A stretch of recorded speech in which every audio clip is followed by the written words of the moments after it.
Start. Good evening to all of you. देखिए कितना झमेला चल रहा होगा ग्रुप में, हैं? ओके, चलिए चलिए चलिए चलिए चलिए चलिए चलिए चलिए चलिए, हो गई बात सबकी बातें। चलिए, लाइव सेशन में हम स्टार्ट कर रहे हैं आज का रामबन का लेक्चर नंबर 2। तो लेक्चर नंबर 2 के पहले हो जाए कुछ बातें। मेरे दोस्त, आज तो बिखरा है, आज तो बिखरा है, एक रोज तो निखरेगा। आज बिखर गए होंगे कई लोग ना, कईयों के होता है ना, रिजल्ट के बाद भी कई लोगों के मन बिखर जाते हैं। तो उन लोगों के लिए कि आज तो बिखरा है, एक रोज तो निखरेगा। ढला है आज सूरज, वो तो हर शाम को ढलता है, कल सुबह जरूर निकलेगा। कल सुबह निकलेगा ना, एकदम निकलेगा। अरे भैया, आज तू बिखरा है, कल तू निकलेगा। ढला है आज जो सूरज, वो कल सुबह फिर निकलेगा। माना तेरी मंजिल है इन लोहों की जंजीरों जैसी, माना तेरी मंजिल है लोहों की जंजीरें जैसी, पर तू तपेगा। जब तू तपेगा और तेरी तपन से वो लोहा भी पिघलेगा। मेहनत करते रहो, सारी बाधाएं दूर हो जाएंगी। मंजिलों के रास्तों में कांटे तो सभी के होते हैं, आपके मेरे सबके मंजिलों के होते हैं, पर तेरे अंदर जुनून होगा तो कांटों पर भी तू चलेगा। यही तो जिंदगी है सीए वालों की। माना आज तो बिखरा है, एक रोज तो निखरेगा। ढला है आज सूरज, कल सुबह वो जरूर निकलेगा। हवाएं विपरीत क्यों ना चले। हवाएं जब रिजल्ट नहीं आता है तो आपको लगता है सब कुछ दुनिया में उल्टा हो गया है। हवाएं विपरीत क्यों ना चले, तो कदम कदम बढ़ेगा, और कदम कदम धीरे धीरे शांति से बढ़ाते चलो। तुझे है कल के लिए तैयार होना, माने आने वाले नवंबर के लिए आपको तैयार होना। तो आज तो गिरेगा ना, तो तैयार होते रहे, धीरे धीरे बढ़ते रहेंगे, गिरते रहेंगे, पर बढ़ना ही आपका काम है। तेरी कोशिश देख हवाओं का भी रुख, आपकी इस कोशिश को देखकर हवाओं का भी रुख एक रोज तो बदलेगा, कभी ना कभी तो बदलेगा। माना आज तो बिखरा है, कल तो निखरेगा। ये बात अपने दिमाग में, जहन में डाल लो तो ज्यादा अच्छा होगा।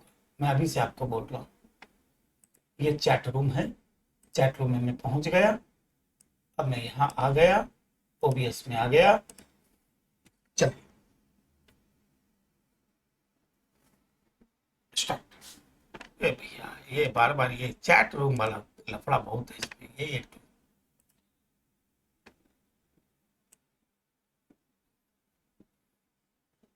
बच्चों का चैट, ठीक है ना, बच्चों का चैट नहीं दिखाई देता है। अर्जो प्रणाम दादा, मैं कैसा हूँ? पीयूष अच्छा हूँ, मनकरण आ गया मेरा बट्टा, शर्मा खेती भी आ गई, जयंत भी आ गया। जयंत तो तुम तो बोला, मैं तो अच्छा पवित्रा ने बोला मैं नहीं आऊंगा। ओके ओके ओके, मैं समझ गया, मैं थोड़ा सा गलती हो गई मेरी। आइए, रामबाण क्या है? रामबाण एक इमोशन है। रामबाण क्या है? वो आपके दिल की बात है। रामबाण क्या है? जिससे आपको अटैच होना है। रामबाण क्या है? आपके सक्सेस की एक पीड़ा है, एक सक्सेस की एक सीढ़ी है। और इस सक्सेस में आपकी पीड़ा भी बहुत आएंगी, मुसीबतें बहुत आएंगी। कभी लैपटॉप नहीं चल रहा होगा, कभी लाइव स्ट्रीम नहीं पकड़ रही होगी, सब कुछ ऐसे ही चलता रहेगा। पर आपको घबराने की जरूरत नहीं है, सब तो एक्सटर्नल चीज है। क्लासेस आपको सारी मिलेंगी, कोई टेंशन नहीं है। जिस दिन तक आपका एग्जाम नहीं होगा, दादा आपके साथ रहेगा। रिजल्ट में हमें अच्छा करना है, बस यही अभी की उम्मीद लेके चलते हैं। तो स्टार्ट किया जाए। यस दादा, 5 मिनट हो गया, अब आपका टाइम आ गया, स्टार्ट किया जाए। जय Shri Ram. Every persons are liable to pay the tax on their income as per residential status. Every person, person का मतलब individual, HUF, BOI, AOP, आहा, partnership firm, अच्छा, company, every artificial judicial person और local authority. ये person की definition है, पर अपने को दिमाग में हमेशा इंडिविजुअल को लेके गाड़ी चलनी है, गाड़ी इंडिविजुअल को लेके चलेगी। तब हमने बोला सर हमें सेक्शन याद नहीं होता है। मैंने कहा सेक्शन याद नहीं होता, चलो मैं याद करा देता हूं तुम्हें सेक्शन। कैसे? हमेशा ऐसे स्टार्ट करो, नाम क्या है तुम्हारा, माइक लो, माइक तो होगा नहीं, तो घर में कंघी तो होगी, पेन तो होगा, है? ऐसे लोग ऐसे एकदम म्यूजिक वाला जो गाना नहीं गाते एकदम धूम होके, वैसे तुम भी खड़े हो जाओ और ऐसे लेके गाओ, ठीक है ना? पेन लेके आईने में खड़े हो जाओ और पेन लेके गाओ। नाम क्या है तुम्हारा? Section 1 name extent and applicability, Section 2 definition, Section 3 previous year.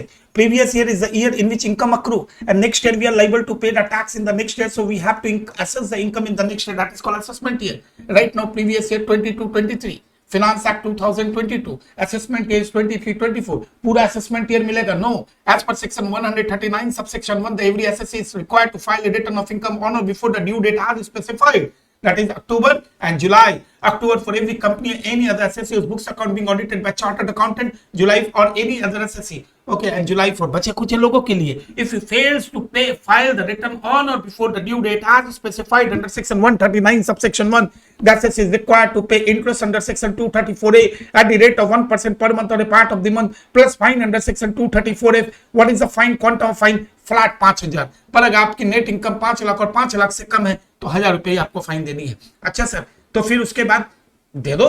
Sir अगर हमने ड्यू डेट के बाद रिटर्न वही फाइल किया तो क्या होगा? फाइन और इंटरेस्ट क्या ऑप्शन बंद हो जाएंगे? ना दादा, उसके बाद भी आपके पास ऑप्शन है। बिलेटेड रिटर्न का ऑप्शन है 139(4) में, उसके बाद आपका डिफेक्टिव रिटर्न भी है 139(8) में। तो आपको घबराने की जरूरत नहीं है, आप और भी रिटर्न फाइल करेंगे। ठीक है सर, करंट ईयर में कुछ नहीं करना, करना है बेटा, करना है, आपको करना है। करंट ईयर में क्या करना है? आपको जैसे साल स्टार्ट हो आप लग जाओ काम पे, एस्टिमेटेड इनकम निकाल लो, अपने पास्ट ईयर के रिकॉर्ड को देख के समझ के उसमें 5-10% ऐड कर दो। एस्टिमेटेड इनकम के ऊपर एस्टिमेटेड टैक्सेबिलिटी कैलकुलेट कर लो। अगर that estimated taxability is 10,000 or more than 10,000, the assessee is required to pay the tax in the current year itself. That is called advance tax. What is the due date of advance tax? 15/6, 15/9, 15/12, 15/3, 15/45, 75, 100, 100 में निकला धागा, चोर निकल के भागा। अगर नहीं किया तो नहीं किया तो कोई बात नहीं, इंटरेस्ट देना पड़ेगा 234 BST में। सर दो अलग अलग क्यों है? B is for non payment advance tax, जैसे हम कहते हैं कि आपने नहीं दिया 90% तक देने की बात करेगा, पढ़ाऊंगा। और 234 से डिफरमेंट ऑफ एडवांस टैक्स, हर एक क्वार्टर में जो डिफर होगा उसके ऊपर 234 का इंटरेस्ट है। अच्छा सर, अब आगे बढ़े। हाँ, अगर वो भी नहीं दिया तो सर 220 में 220 में आपको इंटरेस्ट और 221 में पेनल्टी है। घबराने की बात नहीं, इनकम टैक्स छोड़ेगा नहीं आपको। अच्छा सर, फिर आगे बढ़े, एकदम आगे बढ़ो, एकदम आगे बढ़ो। सर नाम तो हो गया प्रीवियस ईयर। सेक्शन 4 में चार्जेबिलिटी 5 हेड्स ऑफ इनकम की बात की गई है। कौन कौन सा हेड है? पहला ये finger rule, income under the head. पहला सैलरी क्या है? 15 to 17, HP 22 to 27, BP 28 to 44, capital gain, business capital gain 45 to 55, other source 56 to 59। Sir हो गया? नहीं, इसमें स्पेशल प्रोविजन ऐड करनी है। Clubbing of income section 56 to section 60 to 65, set off and carry forward 70 to 80, gross total income, ये हो गई मुट्ठी ग्रॉस टोटल इनकम। यहां से दान दक्षिणा दे दो, 80C to 80U का डिडक्शन, जो बच गया नेट इनकम। नेट इनकम पे आप टैक्सेबिलिटी कैलकुलेट करना है, आपको टैक्सेबिलिटी कैलकुलेट करना, हाँ करना है। सेक्शन 5 इंसिडेंस ऑफ टैक्स, ये लाइन ही कहती है ना, every person are liable to pay the tax on their income as per residential status. Every person are liable to pay the tax on their income as per residential status. तो वो section 5 है। Section 6 में हम दिखाएंगे residential status, section 7 में deem to receive, section 8 में dividend, 9 में deem to accrue rise India, section 10 में एग्जम्प्टेड इनकम, 11, 12, 13 तो आपका है ट्रस्ट। सेक्शन 14 बोलता है अगर आपने एग्जम्प्टेड इनकम के लिए कोई खर्चा किया, यानी कि एग्रीकल्चर इनकम आप जनरेट कर रहे हो, उसके लिए आपने एक्सपेंडिचर किया, भाई साहब इनकम एग्जम्प्ट है तो खर्चा कहां से माइनस करोगे। सेक्शन 15 तो आपको बात हो गई है। अच्छा सर, ये तो सारी चीजें हो गई, पता ही नहीं चला कब खत्म हो गया। ठीक है, खत्म हो गया तो हो गया। ये देखो सारी चीजें मैंने करा दी। उसके बाद हम प्रीवियस ईयर देखो, सारा जो मैंने पढ़ा 2 मिनट लगा। अब इंडिविजुअल की बात कर रहे थे, नेचुरल ह्यूमन बीइंग की। नेचुरल ह्यूमन बीइंग के लिए मैंने कहा भैया 3 स्लैब बना दिए उन्होंने हमारे लिए, उम्र के हिसाब से। हमारी उम्र के हिसाब से उन्होंने स्लैब बनाए। हमारी उम्र कितनी है? हमारी उम्र अगर कितनी है 60 इयर्स के नीचे है तो स्लैब आपका चेंज होगा। कितना है? Up to 250 nil, more than 250 to 5 lakh 5%, more than 5 lakh to 10 lakh 20%, more than 10 lakh is the 30%। अगर आप रेसिडेंट सीनियर सिटीजन यानी कि एट द एज ऑफ 60 और more than 60, less than 80, up to 3 lakh nil, more than 3 lakh to 5 lakh 5%, more than 5 lakh to 10 lakh 20%, more than 10 lakh 30%। मेरे लिए super senior citizen जिसके कब्र में पांव हैं, जिसके बाद इसके बाद सीधा ऊपर जाना है 5 लाख तक नील, 5 लाख से लेकर 10 लाख 20%, मोर देन 10 लाख 30%। ये स्टेप 1 है। इसके बाद अब कहां जाएंगे, step number 2, rebate rebate rebate rebate rebate 87A का रिबेट। वो रिबेट किसके लिए, रिबेट बोला भाई साहब, रिबेट ना उस रेसिडेंट इंडिविजुअल के लिए, केवल रेसिडेंट इंडिविजुअल, कोई और नहीं, रेसिडेंट इंडिविजुअल, और जिसकी नेट इनकम 5 लाख और 5 लाख से कम है तभी वो रिबेट लेगा। कब, कितना लेगा, 12,500 और टैक्स विचेवर इज लोअर। इससे हम कहते हैं ना 5 लाख रुपए तक कोई किसी तरीके का कोई टैक्स नहीं आता, क्योंकि उसके पीछे रीजन यही है कि 5 लाख तक टैक्स 12,500 होती है, वहां से हम 12,500 का रिबेट लेके 0 बटा सन्नाटा कर देते हैं। Step number 3, step number 3, step number 3, sir के ऊपर चार्ज, सर चार्ज, ये किसके लिए है, अगर आपकी नेट इनकम 50 लाख से लेके 1 करोड़ रुपए तक है तो 10%, 1 करोड़ से लेकर 2 करोड़ रुपए तक, 1 करोड़ के ऊपर 2 करोड़ रुपए तक है तो 15%, 2 करोड़ के ऊपर 5 करोड़ रुपए तक है तो 25%, 5 करोड़ के ऊपर है तो 37%। सर के ऊपर चार्ज आया, जैसे ही सरचार्ज आया, inflow outflow, inflow outflow hormone change हो गए, डिसबैलेंस हो गया। बोला कैसा डिसबैलेंस, अरे डिसबैलेंस तो हुआ ना, आपके हार्मोन चेंज हो गए, क्योंकि जैसे ही सरचार्ज मांगता है तो आप घबरा जाते हो, अरे सर जी मेरा इनफ्लो आउटफ्लो मैच नहीं कर रहा। एकदम सही बोला आपने, इनफ्लो आउटफ्लो मैच नहीं करता है। इनफ्लो आउटफ्लो को मैच करने के लिए कभी कभी डिमांड इतना कर लेता है कि मैं कमाऊंगा 2 रुपया, सरचार्ज मांग रहा 10 रुपया, डिपार्टमेंट बोला ना बेटा टैक्स को मार्जिनल रिलीफ दे दूंगा, 10 रुपया तुमसे मांग रहा हूं, तुम्हारे घर में 2 रुपया बच रहा है तो मैं 8 रुपए का रिलीफ दे दूंगा। तभी तो आया क्या, मार्जिनल रिलीफ। आहा, और उसका मैंने कहा, इस इनफ्लो आउटफ्लो को समझाते समझाते मैंने आपको क्या कहा, इस इनफ्लो आउटफ्लो को समझाते समझाते मैंने कहा घबराने की कोई जरूरत नहीं है, बैकग्राउंड को जानने की नॉलेज है, पर बनाना तो इस फार्मूला के बेस पे है। तो इसी खुशी में हम चले जाएंगे FAQ 4 में। कहां पे, FAQ 4 में। हम कहां चले गए, FAQ 4 में। तो बोलो मजे कर रहे हो। ये कौन है, ये हमारा विष्णु है, विष्णु। विष्णु का नाम इसलिए लेता हूं, भगवान का नाम हो जाता है ना। विष्णु, उम्र ज्यादा नहीं, 28 साल। अच्छा सर, इस भाई साहब की नेट इनकम कितनी है, इस भाई साहब की नेट इनकम है, ज्यादा नहीं करते, चलो थोड़ा बहुत कर लेते, पहला क्वेश्चन से स्टार्ट करते हैं ना। चलो, इस भाई साहब की नेट इनकम है 51,25,000। चलिए जल्दी से टैक्स एविटी निकालिए। ये रहा कैलकुलेटर, ये हमारा कैलकुलेटर। कैलकुलेटर के बाद कैलकुलेटर हो जाएगा। सब मजे में है, बहुत मजे में हो, सब मजे में है, दादा भी बहुत मजे में। तुम लोग को देख के दादा का जान आ जाती है। चलो और बोलो, वाह, नेट इनकम। अब नेट इनकम है तो देखो up to 2,50,000 in nil, 2,50,000 to 5 lakh 12,500, more than 5 lakh to 10 lakh, 5 lakh के ऊपर 1 लाख रुपीस। ओके, अब जो बैलेंस बच गया, स्काई इज द लिमिट। कितना है, 51,25,000 से 10 लाख हटा दो, इसके ऊपर 30% का स्लैब लगा दो, 12,37,500 प्लस 1,12,500 कितना हो गया, 13,50,000। तुम लोग तो मेरे से भी ज्यादा फास्ट हो गुरुदेव। 13,50,000 सर के ऊपर चार्ज लगा दो। तब एक बच्ची ने पूछा, आस्था ने पूछा, सर एक बात पूछूं। मैंने कहा पूछ ले बेटा, पूछ ले, फीस ये तो पूछ सकती है सब कुछ। सर रिबेट क्यों नहीं लिए, एक थप्पड़। नालायक, 5 लाख रुपए तक होती है इनकम तब रिबेट आता है, यहाँ तो 5 के ऊपर इनकम है तो रिबेट कैसे आएगा। और एक मैन में 2 तलवार कैसी रहेगी, रिबेट आएगा तो सरचार्ज नहीं आएगा, सरचार्ज आएगा तो रिबेट नहीं आएगा। चलो आगे बढ़े। ऐड, सर के ऊपर चार्ज लगाओ, लगाया सर, सरचार्ज लगा दिया एट द रेट ऑफ 10%। अच्छा, इसके ऊपर 10% का सरचार्ज कितना हो गया, 1,35,000। चलो सर एकदम समझ गए। अब इसके बाद क्या होगा, 14,85,000। पर मैंने हमेशा क्या कहा आपको, हमेशा मैंने आपको एक बात कही कि जब भी सरचार्ज आए तो उसको पॉइंट नंबर ए बना लेने का, ठीक है। इसके बाद आप क्या करोगे, पॉइंट नंबर बी में जाओगे। पॉइंट नंबर बी क्या है, पॉइंट नंबर बी क्या है, हम लोग इसको MR कहते हैं, मार्जिनल रिलीफ। कैसे निकलेगा मार्जिनल रिलीफ, मार्जिनल रिलीफ निकलेगा tax on 50 lakh, 50 lakh flat एकदम टैक्स लगाओ, 50 लाख पे टैक्स, प्लस जो भी आपकी इनकम है, इनकम कितनी है 51,25,000 माइनस 50 लाख। तो एक सेकेंड में निकल के आ गया। यहाँ पे इसको क्लोज कर देते हैं अपने ए और बी। अच्छा, 50 लाख पे टैक्स कितना, बात है 13,12,500, 13,12,500 प्लस 1,25,000, 1,25,000। ओके, मुझे इंग्लिश में बोलना, प्रीति ने कहा था sir you have to English, you have to speak in English. English थोड़ी कप, इंग्लिश में अपना हाथ थोड़ा तंग है। 14,37,500। बोलो कैसा लगा, कैसा लगा, कैसा लगा, कैसा लगा? 14,37,500। अब आप बोलेंगे, अब आपको एक चीज सिखा देता हूं, अब आप एक चीज को देखना, तुम्हें और मजबूत कर देता हूं, हीरो बना देता हूं। देखो आप इन दोनों के बीच का डिफरेंस देखो, कहीं ना कहीं रिलीफ। अब आपको देना क्या है, what is your tax liability? आपको देना है 14 लाख,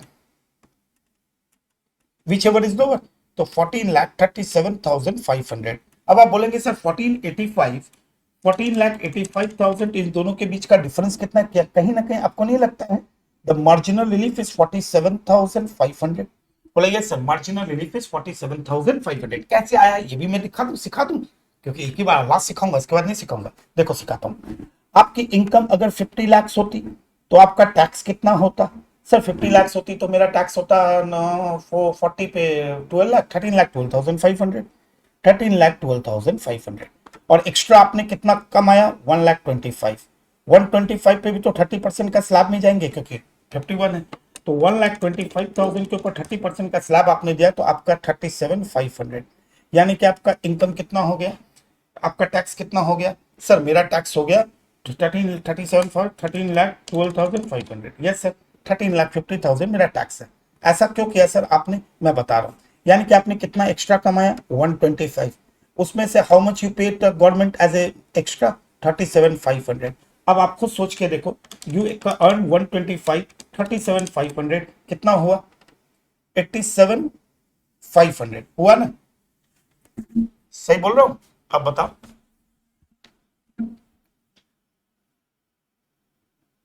बोलो, ठीक से सोच के बोलना, ठीक से सोच के बोलना। सही सोच की बात बाद में करेंगे, हंसोड़ अब आ रहे हैं, बाद में करेंगे।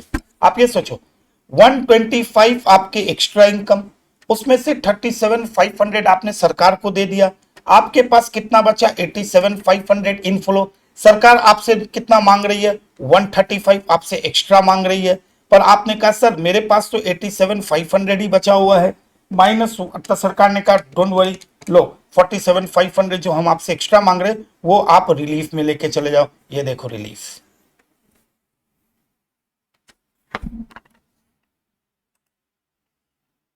सब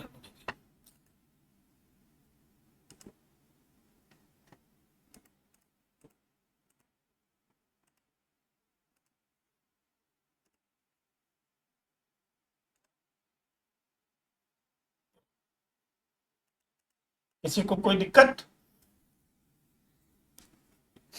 किसी को कोई दिक्कत? एकदम बिंदास होके बिना शर्माए बोल दो। किसी को कोई दिक्कत? एकदम डेटा टू डेटा बनाऊंगा तुम्हारे लिए। ऐसा नहीं कि मैंने तुमको रिलीफ बोल दिया और तुम सीख ले, ना ना ना ना, एकदम एक एक डेटा बताओ, क्यों, कैसे। तब आप जाके क्या होगा, एग्जाम के पहले आप ये टेंशन नहीं लेना है कैसे आया, क्यों आया, फॉर्मूला। अरे पागल हो क्या, एग्जाम में हम लोग बैकग्राउंड से भी बना के निकल जाएंगे, किसी की औकात नहीं होगी हमको रोक लेने की। फंडामेंटल इसी को कहते हैं। देखो मेरे कहने का मतलब क्या है, मेरे कहने का मतलब है हम स्टैक सबको ही पढ़ते हैं, सब कोई पढ़ते हैं, सब अच्छा पढ़ाते हैं, बस क्या होता है थोड़ा बहुत स्मॉल टेक्निक होती है। These are the techniques. अगर आपको टेक्निक बताया है ना, आप 3 घंटे घबराओगे नहीं। बस अपना काम यही है, हम इतने टेक्निक सीख के जाएंगे कि 3 घंटा घबराएंगे नहीं। और अगर आप, मैं फिर कहता हूं, नॉलेज में कोई दिक्कत नहीं होती, उस 3 घंटे को संभालना है अपने को बस। इसीलिए इस बार थोड़ा सा टेस्ट उस पर थोड़ा कंसंट्रेट करना है अपने को। आगे बढ़ो, चलो गिरसा, प्रयाग,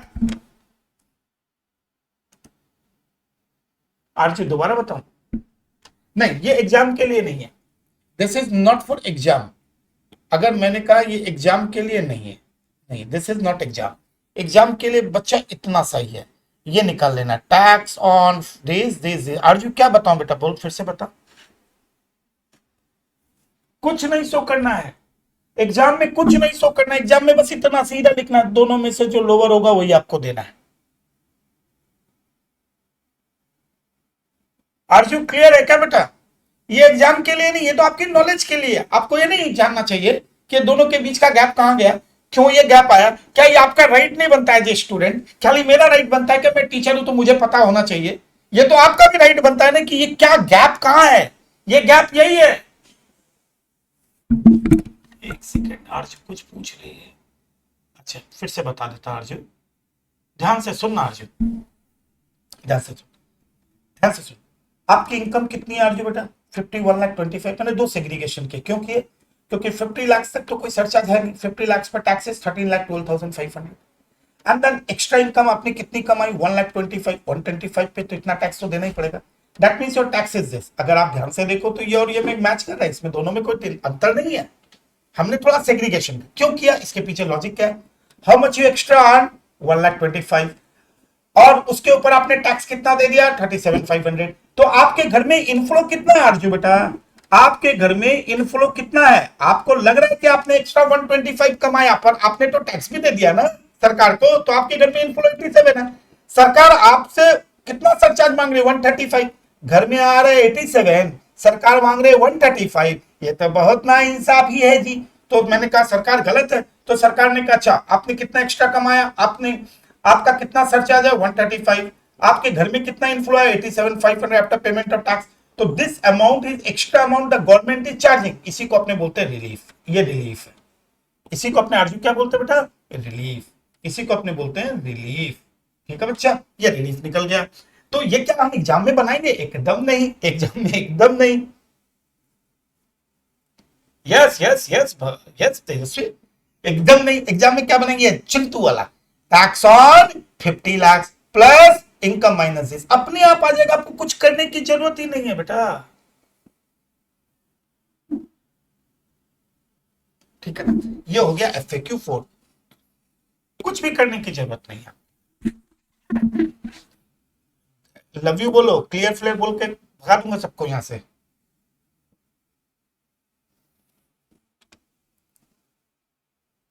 FAQ 5। ये कौन है? दिव्या। दिव्या की उम्र 30 years. Net income 1 crore 1 lakh. Okay, 1 crore 1 lakh. चल स्टार्ट हो जाइए एकदम। हाँ ऐसे एकदम सही बोला, जितना एक्स्ट्रा क्या सब चला जाएगा सरचार्ज बोल के। चल अच्छा, नेट इनकम 1 करोड़ 1 लाख। तो up to 250 nil, more than 250 to 5 lakh 12,500, more than 5 lakh to 10 lakh 1 lakh rupees, more than अब कितना है? 91 लाख माई इंटू 30% कितना? 27 लाख 37,000, 27 लाख 30,000, तो plus 1,12,500, 28 lakh 84, sorry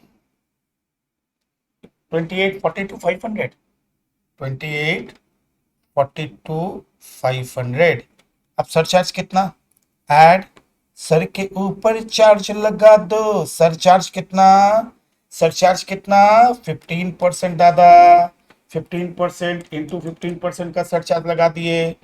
4,27,375, 4 lakh. Okay, तो कितना हुआ? 32,68,875 आ गया। बोले यस। ये किसे हम क्या कहेंगे? इसे हम कहेंगे ए। ये क्या है? ए। अब क्या है? बी। अब बी में अपने को क्या करना है सर? बी में अपने को MR निकालना है। ध्यान से देखना इसका MR, पंडित जी MR निकालना है। MR कितना? अब कैसे निकालोगे? ध्यान से देखो। अब अपने को पिछले सम में किस पे कर रहे थे? 50 लाख को बेस बना रहे थे, पर सरचार्ज का रेट यहाँ चेंज हो रहा है। कहां तक बेस बनाएंगे? अब 1 करोड़ का बेस बनाएंगे, क्योंकि सरचार्ज 1 करोड़ के ऊपर चेंज हो रहा है। तो देखो टैक्स ऑन 1 करोड़। पर अगर मैं तुमसे पूछूं, एक नॉर्मल सेंस पे पूछूं समीर, एक नॉर्मल सेंस पे चित्रा, मैं एक नॉर्मल सेंस में साथ तुमसे पूछूं 1 करोड़ पे टैक्स निकालो, तो आप क्या करोगे? एक टैक्स निकाल के उसके ऊपर सरचार्ज लगाओगे ना। 1 करोड़ तक सरचार्ज लगाओगे। मैंने वही तो बोला, टैक्स निकालो 1 करोड़ पे, नॉर्मल बोला 1 करोड़ पे। तो तुम बोलोगे सर 1 करोड़ पे टैक्स हो गया 90 लाख पे 30%, 27 प्लस 1 28 लाख 12,000। बेटा 1 करोड़ पे 10% का सरचार्ज कौन लगा? अच्छा अच्छा सर सही बोले। Tax on 1 crore plus surcharge at the rate of 10% हो गया, खत्म। पहले सीधा 50 लाख का निकाल रहे थे, क्यों? क्योंकि 50 तक तो सरचार्ज नहीं था इसलिए ऐड नहीं किया, पर 1 करोड़ पे तो सरचार्ज है 50 से 1 करोड़ के। प्लस यहां से इनकम ले लो अपनी, इनकम 1 करोड़ 1 लाख माइनस 1 करोड़, एकदम सिंपल। तो 1 करोड़ पे टैक्स कितना हुआ, 1 करोड़ पे हुआ sir 27 lakh plus 1 lakh plus 12,500, उसके ऊपर 10% का सरचार्ज 30 लाख प्लस 1 लाख, तो टोटल कितना आ गया मेरे दोस्त, 30 आया, 31,93,750। तो विच एवर इज लोअर, अपने को कौन सा टैक्स देना है, 31,93,750। कैसा लगा, ये तो जॉल रे भीतिका, तुम पानी पानी, तुम्हारा गलती है तुम्हारा। कैसा लगा, एकदम पानी हो गया, हाँ सर पानी तो हो गया, ठीक है, हो गई बात खत्म। अभी यहीं पे छोड़ देते हैं, अभी यहीं पे छोड़ देते हैं, हाँ सर छोड़ दो, कोई टेंशन की बात नहीं, एकदम छोड़ दो। चलो अब हम चले जाते हैं FAQ 3 में, सॉरी FAQ 6 में। कहाँ चले जाते हैं, हम चले जाते हैं FAQ 6 में। ये कौन है, अपने आप ये सब रटो मत, अपने आप कैलकुलेट करो, रटो मत। ये अपना कौन है, समर, समर, समर हवा का झोंका, समीर और समर हवा का झोंका। समर की उम्र 40 साल, ठीक है ना। समर दादा की नेट इनकम कितनी है, समर दादा की नेट इनकम 2 करोड़ 2 लाख है। अरे बाप रे बाप। अभी मैं एक याद रखना, मैं नॉर्मल इनकम मान रहा हूं, मैं मान रहा हूं कि इसमें कोई स्पेशल इनकम नहीं है, ठीक है ना, एकदम नॉर्मल, क्योंकि मैंने स्टार मार्क्स दिया था, याद है ना, पॉइंट है, स्टार मार्क्स दिया था 15 के ऊपर स्टार मार्क्स है। मैं मान रहा हूँ कि वो जरूर इनकम नहीं, नॉर्मल ये बिजनेस इनकम पे ही काम चल रहा है। चलिए आ गया बेटा, तो टैक्स एविटी निकालो, इस पे नील, इस पे 12,500, देन 1 लाख रुपीज। अब जो स्काई इज द लिमिट, अब कितना हो गया, 2 करोड़ 2 लाख माइनस 10 लाख, उसके ऊपर 30% इज 57,67,000, 57,60,000 आया sir, yes, plus 1,12,500, how much, 58,72,500, am I correct. Ujjwal, love you मेरा भाई, लव यू। ऐड करना है, सर के ऊपर चार्ज लगाओ, तुम लोग वैसे गाना गाते गाते पढ़ो बेटा, surcharge at the rate of 25% into 25% हो गया, बाप रे बाप, जितना टैक्स नहीं उतना तो सरचार्ज ले लिया। अरे गवर्नमेंट सरकार बड़ी बदमाश है। जैसे इसे हम लोग प्रोग्रेसिव टैक्स कहते हैं, क्यों, जैसे जैसे इनकम बढ़ेगी वैसे वैसे टैक्स बढ़ेगा। Direct tax is progressive in nature, हो गया। तो माय गॉड 73,40,625, ये हो गया आपका ए, ये आपका हो गया ए। फिर हम लोग चालू करेंगे, फिर हम लोग चालू करेंगे बी। आहा तरा खूब मजा से। बी में क्या है, बी में MR, मार्जिनल रिलीफ। अच्छा मार्जिनल रिलीफ में क्या है, एकदम सिंपल। अब हम कहां से बेस बनाएंगे, टैक्स ऑन 2 CR, क्योंकि 2 के बाद रेट चेंज हो रहा है, plus surcharge at the rate of 15%, क्योंकि 2 करोड़ रुपए तक क्या होता, 15% का सरचार्ज लगता, yes sir, plus income 2 crore 2 lakh minus 2 crore, ये भैया हो गई काम। तो 2 करोड़ पे टैक्स कितना,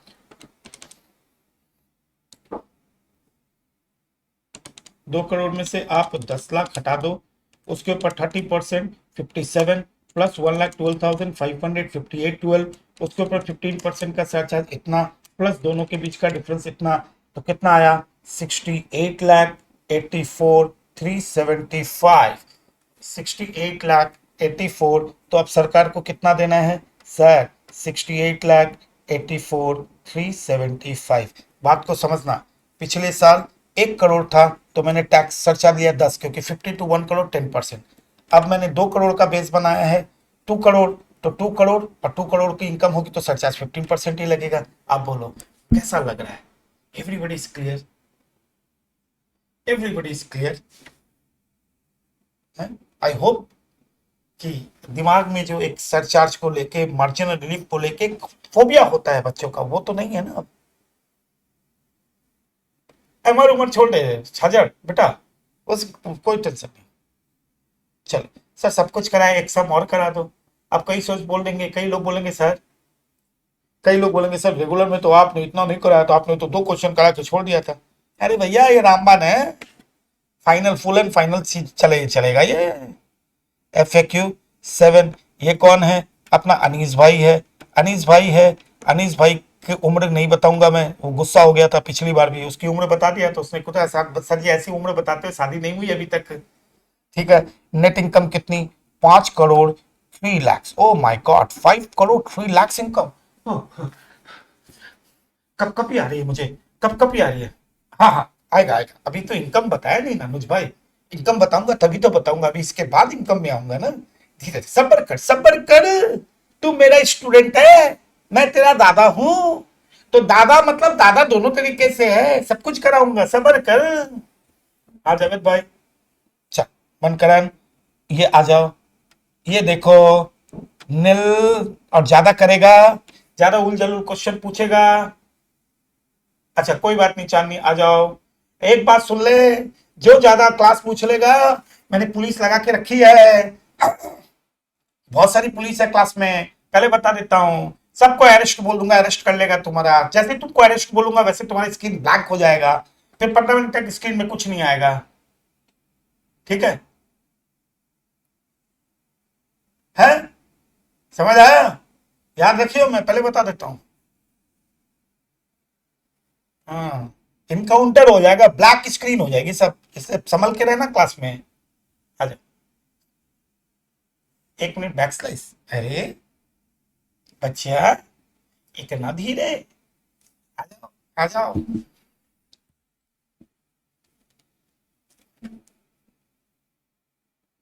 चलो उमंग, धीरे धीरे, हड़बड़ा मत, नहीं तो अरेस्ट तुम सबसे पहले, अरेस्ट तुम ही होने वाला इस बैच में, समझ में आ गया? अच्छा। नील 12,500 प्लस 1 लाख रुपीस, 5 करोड़।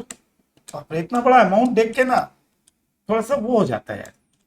इतना, 8 into 30%, 1 crore 47 lakh 90,000, 1 crore 47 lakh 90,000 plus 1,12,500, 1 crore 49 to 500। सही है? ये सही है? हाँ sir, 1 crore 49 lakh 2,500 add. Sir के ऊपर charge, surcharge at the rate of my god 37%। सोच के पसीने आ रहे हैं मुझे। 55,13,925, हो गया। 2 crore 4 lakh 16,425। This is a. Okay sir, and this is B. This is A, this is B. What is B? Marginal relief, MR. What is MR? Tax on, कितना के स्टार्ट कितना करना है, 5 CR प्लस सरचार्ज कितना, eight the rate of 25%। Sir logic की बात है।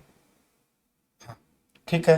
Plus income, net income 5 crore 3 lakh minus 5 lakh, sorry 5 crore. चलो 5 करोड़, चिकन है, 2 4 6 7 minus 10 lakh into 30% plus 1,12,500, 1 crore 48 lakh 12,500, and then surcharge at the rate of into 25%. This is plus 3 lakh 1 crore 88 lakh 15,625। तो देना कितना सरकार को? 1 crore 88 lakh 15,625। I hope everybody is doing great job. Everybody is doing great job. Yes, Suti. अरे, ये हो गया step number 1 taxability, step number 2 rebate, step number 3 surcharge, step number 4 की बारी है। स्टेप नंबर 4 सर, स्टेप 4 क्या है?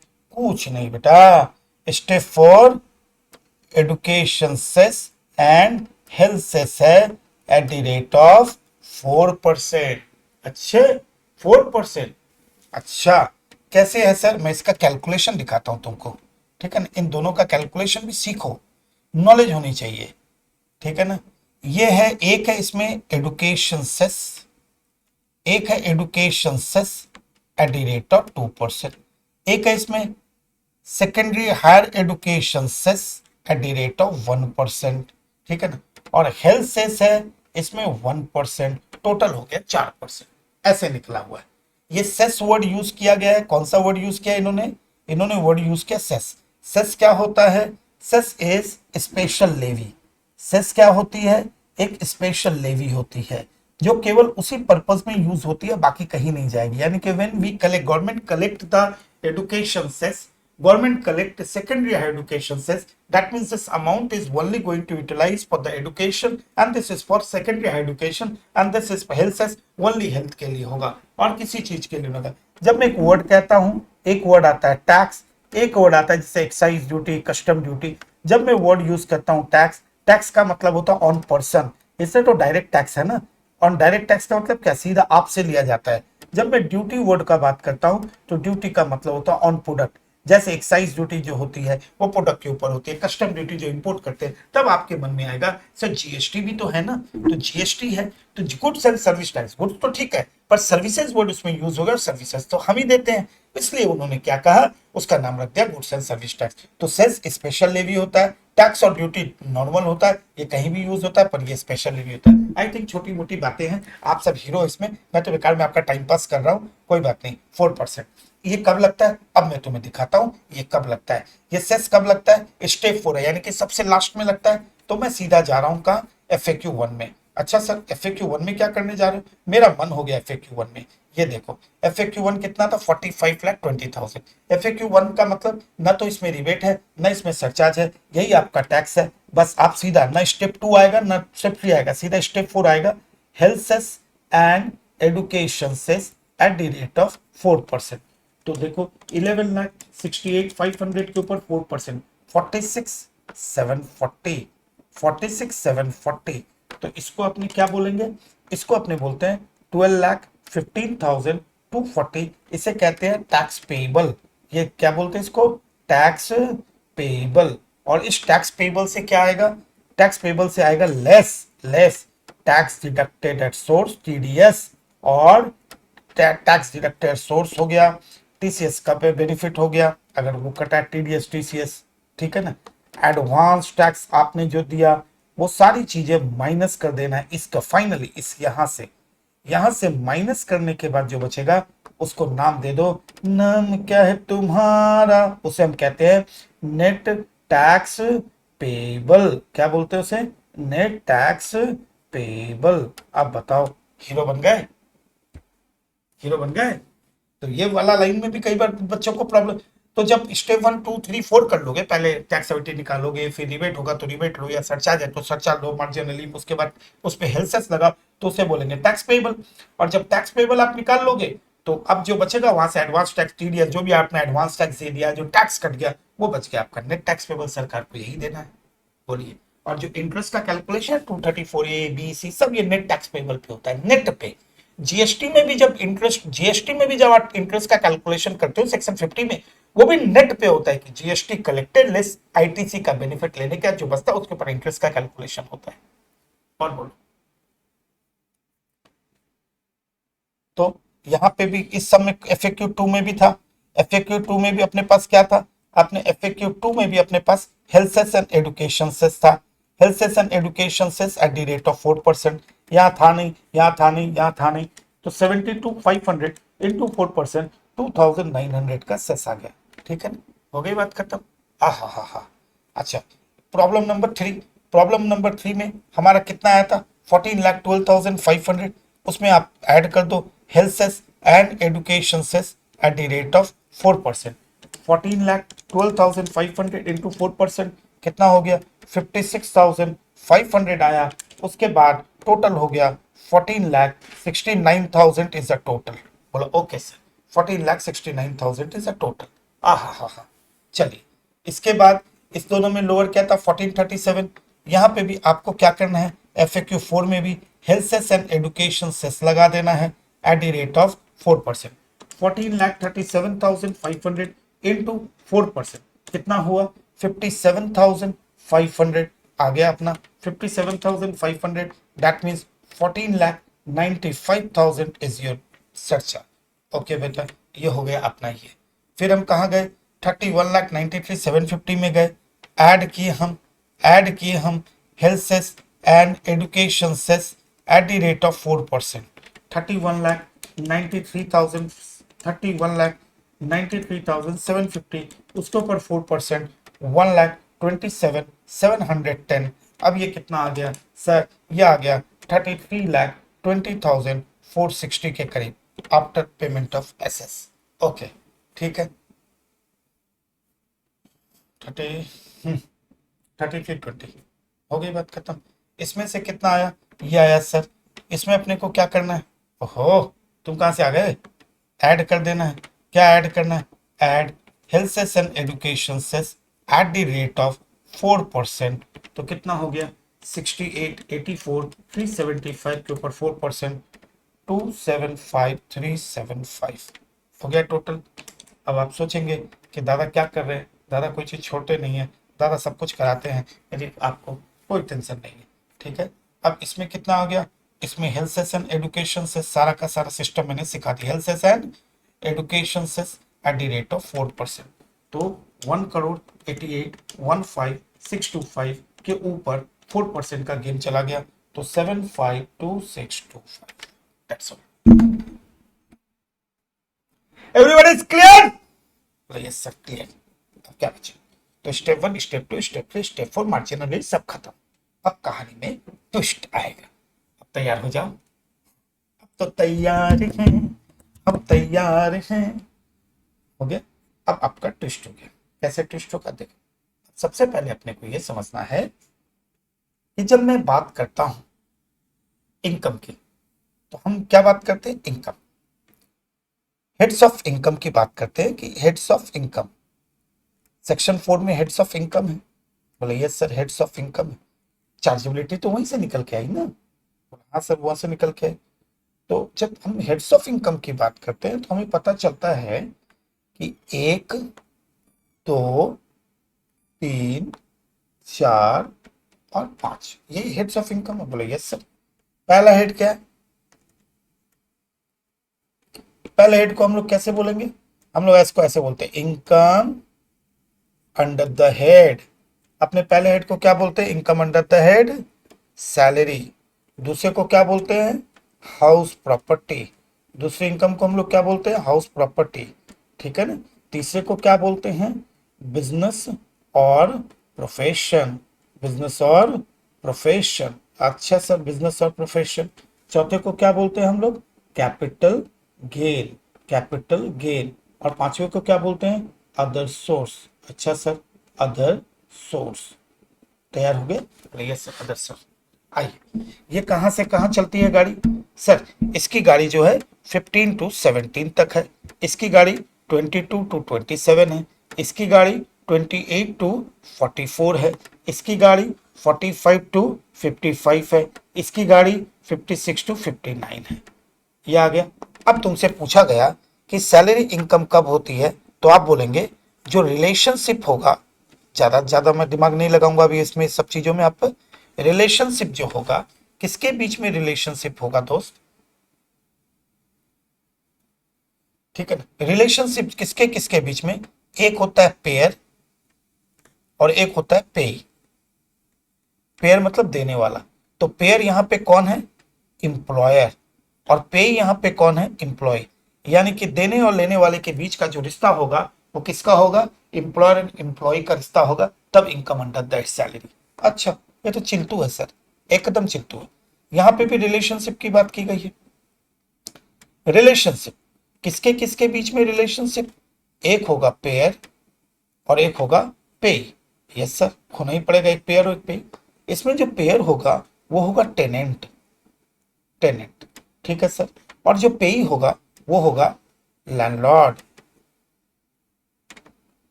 यानी कि देने वाले और लेने वाले के बीच में जो रिश्ता होगा वो किसका होगा? यहां पे आप सोचो, खाली सोचो, देने वाले लेने वाले के बीच में रिश्ता क्या चीज का है? पेयर एंड पे का। लेने वाले देने वाले के बीच में रिश्ता किसका होगा? लैंडलॉर्ड एंड टेनेंट का। काम खत्म हो गया। इनकम अंडर द साली एचपी। इसमें मैं ज्यादा दिमाग लगा नहीं रहा हूं क्योंकि अब इसके बाद ही तुरंत ये चैप्टर चालू हो जाएगा और इसमें कोई ऐसा टेक्निकल पॉइंट्स मुझे अभी डिस्कस करना नहीं है। बिजनेस एंड प्रोफेशन एकदम डिस्कस करेंगे।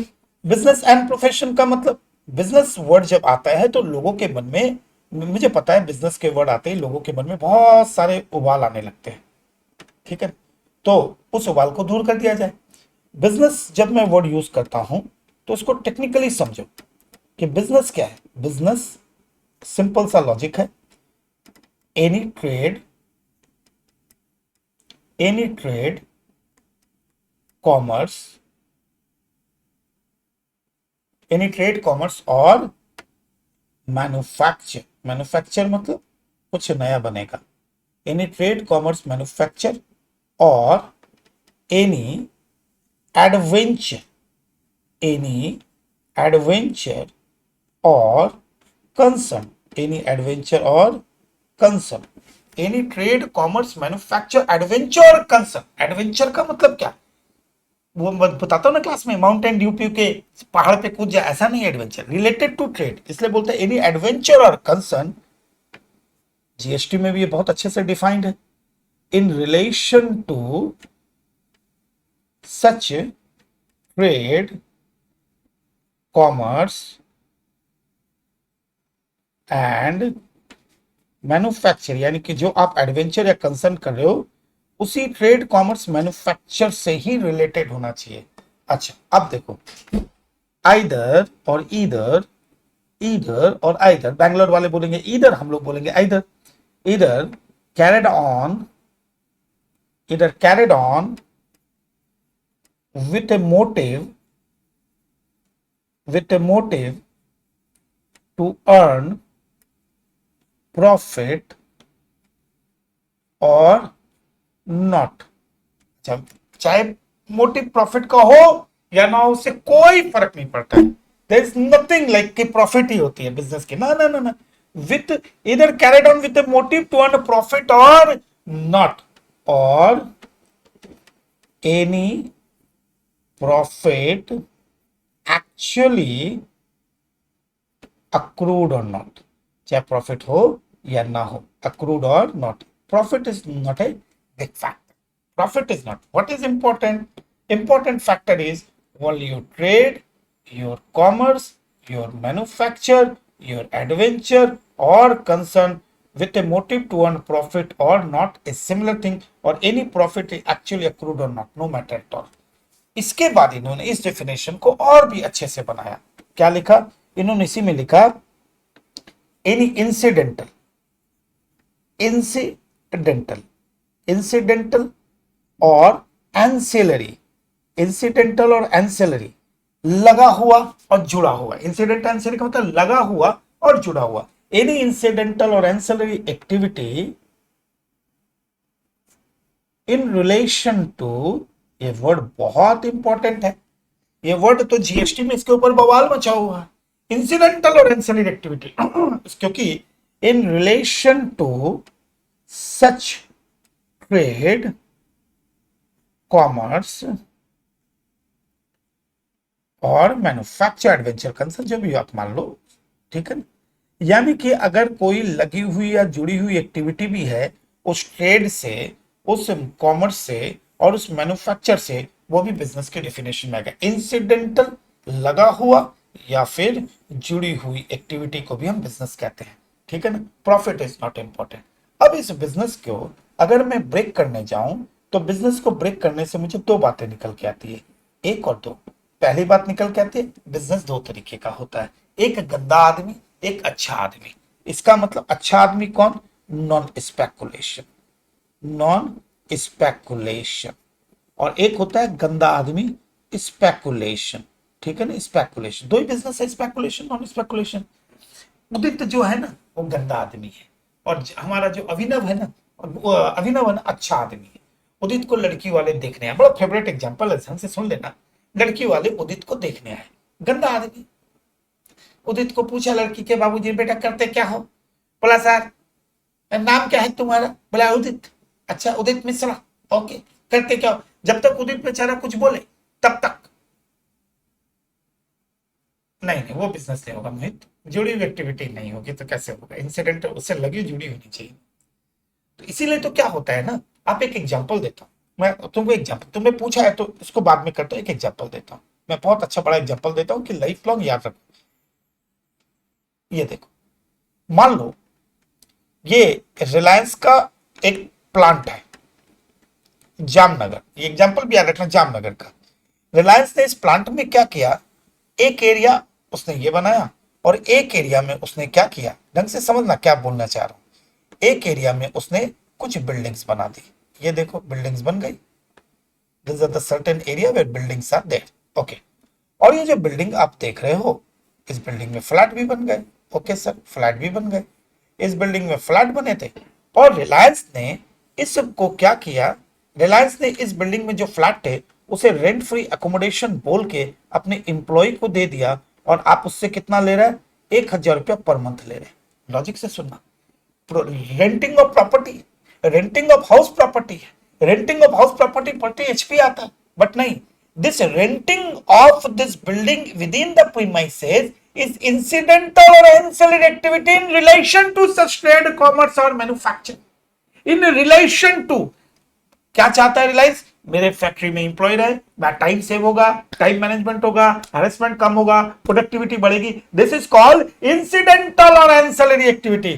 तो ये जो बिजनेस, ये जो इनकम आएगी, ये बिजनेस और प्रोफेशन में जाएगी, पहला। अब दूसरा एक एग्जांपल लो, मैंने दिया हमेशा, sale of prasadanam by the Tirupati Tirumalai Devasthanam. Tirupati Tirumalai Devasthanam क्या करती है, प्रसाद बेचती है, ऑनलाइन भी बिकता है। लोगों ने कहा भैया बिजनेस है। तब जब सुप्रीम कोर्ट में ये केस पहुंचा तो क्या निकला, सुप्रीम कोर्ट ने पहुंचा जो तिरुपति तिरुमलई देवास्थान, उसका असली काम क्या है, भगवान के दर्शन कराना, चैरिटी करना, ये करना वो करना। तो सेल ऑफ प्रसादनम क्या मेन एक्टिविटी है? बोला नहीं, मेन एक्टिविटी क्या है, भगवान के दर्शन, ट्रस्ट को मेंटेन करना, नॉन बिजनेस एक्टिविटी है।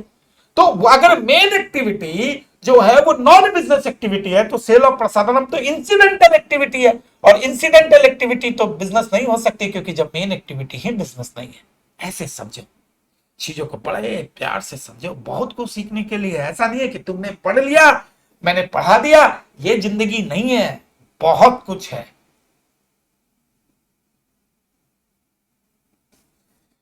तो ना उदित को लड़की वाले देखने आए, तो उदित के लड़की वाले ने जैसे ही देखा, लड़की वालों ने देखा,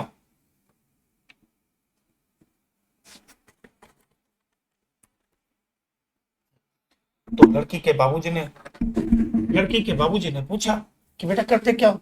जब तक वो कुछ बोले तब तक कूद गया अभिनव, बोला बाबूजी सुबह लेता है। Sir, charitable trust is also conducting a business. Definitely, they are conducting a business. There is no issue at all. They are conducting a business, but their activities are restricted activity. उनके activity के ऊपर अलग तरीके का taxation system है जो section 11, 12, 13 में बताया गया। पर ये जो सेल ऑफ प्रसादनम, उसके ऊपर जीएसटी नहीं लगता। क्यों नहीं लगता है? क्योंकि कोर्ट ने कहा कि सेल ऑफ प्रसादन तो बिजनेस एक्टिविटी की तरह ट्रीट करके उन्होंने जीएसटी लगाया। तो जीएसटी एक्ट में क्या कहा गया कि भाई सेल ऑफ प्रसादन पे जीएसटी कैसे लगाएंगे, क्योंकि मेन एक्टिविटी बिजनेस नहीं है, यानी कि कमर्शियल एक्टिविटी नहीं है, तो सेल ऑफ प्रसादनम को भी कमर्शियल एक्टिविटी नहीं मानो, उसके ऊपर जीएसटी नहीं लगाया। बहुत कुछ सीखो, आगे बढ़ो। तो लड़की के बाबूजी ने पूछा बेटा करते क्या हो? लड़की के बाबूजी जब तक पूछे तब तक अभिनव कूद गया, बाबूजी सुबह लेता है शाम को काटे दे। अच्छा, लड़की के बाबूजी भागे, एकदम लंबी पकड़ के भागे, भागो भागो भागो भागो। मैं जा रहा था, मैंने कहा क्या हुआ भाई,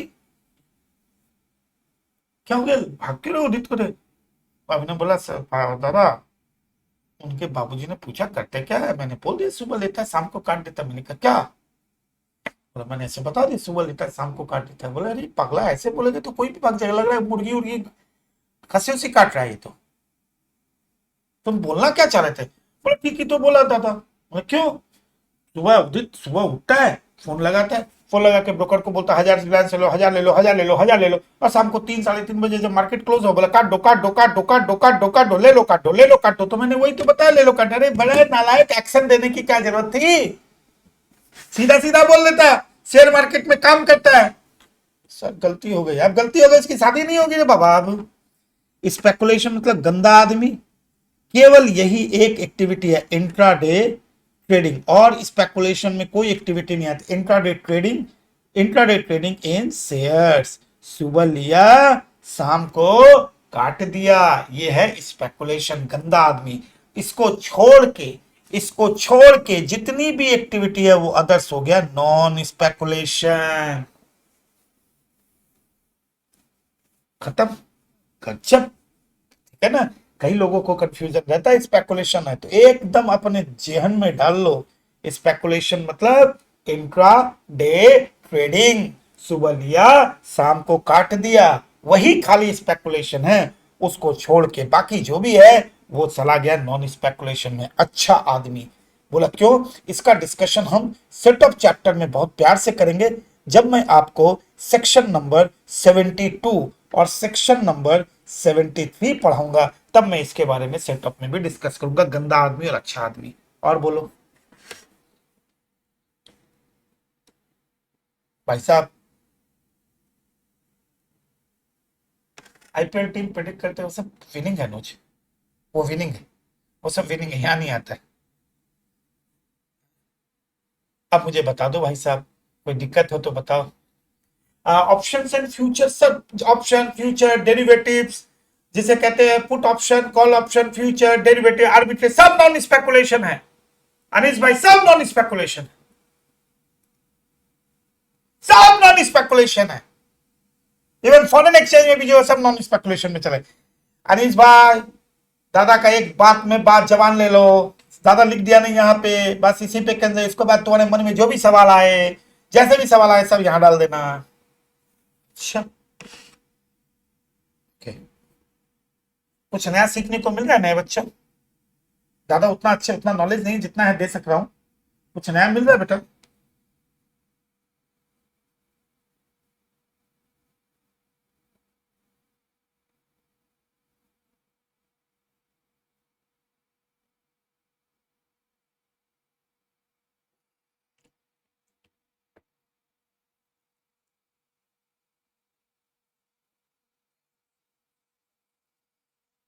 चले बस, अब हम आ गए जिसके लिए हमको आना था, ठीक है ना, जिसके लिए हमको आना था।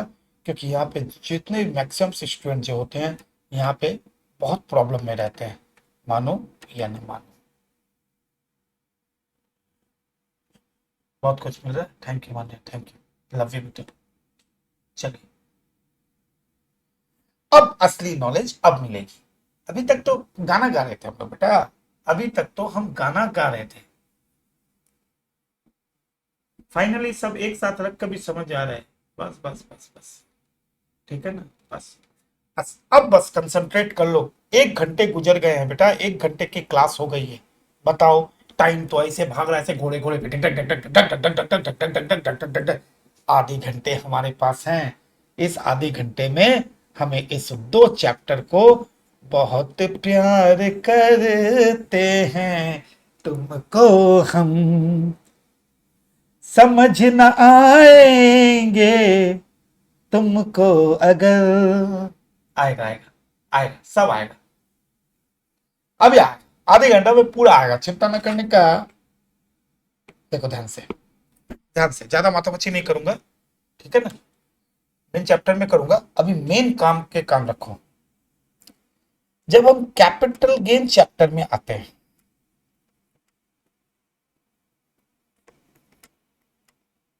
Very very very high class topic, ध्यान से। कैपिटल गेन एक वर्ड पे चालू होता है, the section 45 subsection 1। First section is chargeability का सेक्शन। क्या लिखता है ये?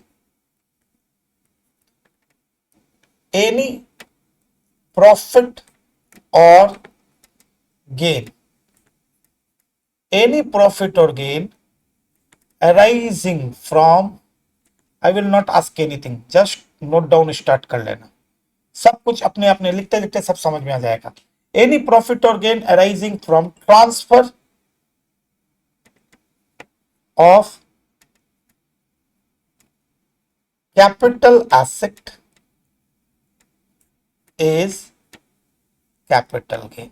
यही 3 वर्ड हैं और इसी से पूरा टैक्स लायबिलिटी मुझे सिखाना है, इसी से, क्योंकि सरचार्ज में बहुत बड़ा लोचा है, उल्फत है यहाँ पे। ओके सर, देखो एक वर्ड आया क्या, ट्रांसफर, एक वर्ड क्या आया, कैपिटल एसेट, एक वर्ड आया capital gain. Okay, transfer, capital gain, capital asset is defined in Valentine day, क्योंकि सेक्शन 2 तो डेफिनेशन का सेक्शन ही है, यानी कि फरवरी का महीना है, जनवरी फरवरी दूसरा महीना, और 14 वैलेंटाइन तुम्हें पता ही है, 214 सारा कैपिटल एसेट लड़का लुटा देता है, अगले दिन भीख मांगता है, पुरानी जींस दे उधार, अपन के पास कुछ नहीं है, वही वाली हालत होगी। क्योंकि पता है आपको, बोला सर ऐसा क्यों बोले, क्योंकि सेक्शन 2 सब सेक्शन 15 में चैरिटेबल ट्रस्ट को डिफाइन किया गया है, चैरिटेबल पर्पस को, तो 214 में खाली हो गए, 15 में मांग मांग के चैरिटी दे दो, तो ये हो गया वैलेंटाइन। सेक्शन 2 सब सेक्शन 47 में बताया गया ट्रांसफर की बात की गई है। अच्छा ओके, तो कैपिटल एसेट क्या होता है, यहां से स्टार्ट कर दिया जाए दादा। कैपिटल एसेट क्या होता है, कैपिटल एसेट कहता है any type of asset, any type of asset, किसी भी तरीके का कोई भी एसेट हो सकता है, किसी भी तरीके का हो सकता है, एनी टाइप ऑफ एसेट। अब एनी टाइप जब मैं वर्ड यूज कर रहा हूं तो इसका मतलब क्या है, एनी टाइप का मतलब हो गया वो मूवेबल भी हो सकता है, वो इमूवेबल भी हो सकता है, वो टेंजिबल भी हो सकता है, वो इनटेंजिबल भी हो सकता है। तो any type of asset, movable, immovable, tangible, intangible, किसी भी तरीके का कोई भी एसेट हो सकता है, एनी टाइप ऑफ एसेट, ठीक है ना। इधर रिलेटेड विद बिजनेस, इधर रिलेटेड विद बिजनेस और नॉट, बिजनेस से रिलेटेड हो या नो उससे भी फर्क नहीं पड़ता है। आप जिस मकान में रहते हो पर्सनल नेचर का है, और मकान बेचोगे तो कैपिटल गेन आएगा, क्योंकि एसेट है आपका, तो बिजनेस से रिलेटेड होने क्या फर्क पड़ता है, ठीक है sir. But does not include, अच्छा बचाए उल्फत, यस सर बचाए उल्फत,